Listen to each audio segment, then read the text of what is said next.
Здравейте!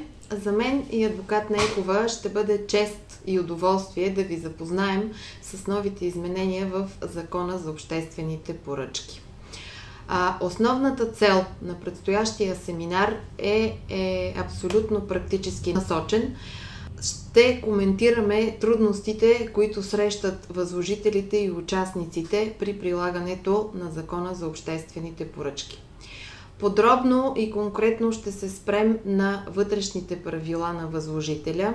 Знаем, че вече има изискване те да има два вътрешни акта на възложителя за прилагане на обществените поръчки. Ще коментираме профила на купувача, ще коментираме създаването и поддържането на електронните досиета на обществените поръчки.